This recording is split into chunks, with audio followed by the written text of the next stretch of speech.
And 75% of women of colour that we spoke to said that they had experienced some form of racism in their workplace.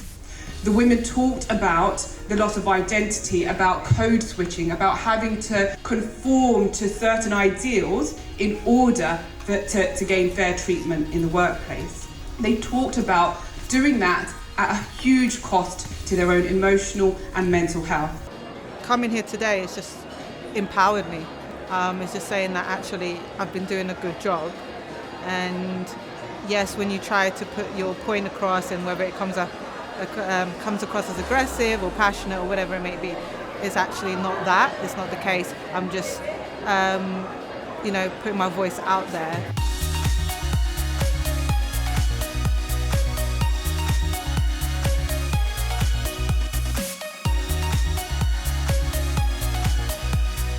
And it's really common in the health service, this reluctance of many white managers to have honest, direct conversations about race or with people of colour.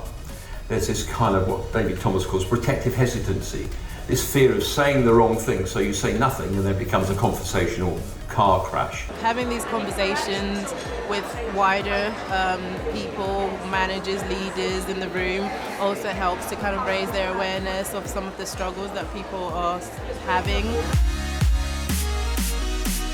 It's fantastic to see lots of you in African dress. A nod to her culture, she put on her Punjabi earrings, and I sat there and I thought, I've dressed to conform. I've dressed to be what you think I should look like, because that's what everybody else looks like.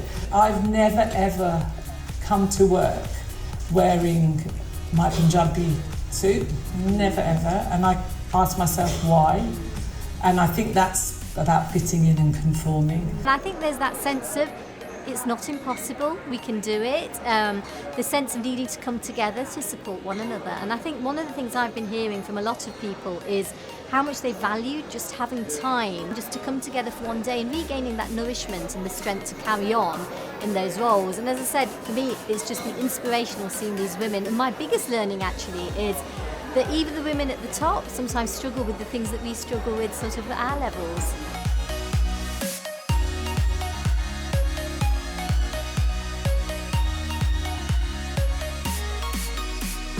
Embrace your successes now. Celebrate your successes. Pat yourself on the back. We don't do that enough as women. If we don't do it, no one else is going to do it. Oh, I know we heard the term earlier around bragging. Yes, brag! Always challenge, always stand up, and always acknowledge that elephant in the room and be the person that is seen as an ally, and to keep challenging inequity.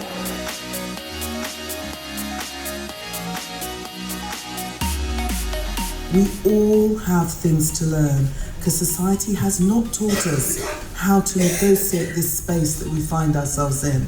And we're oftentimes not even surfacing what that space is or acknowledging how we need to be within it.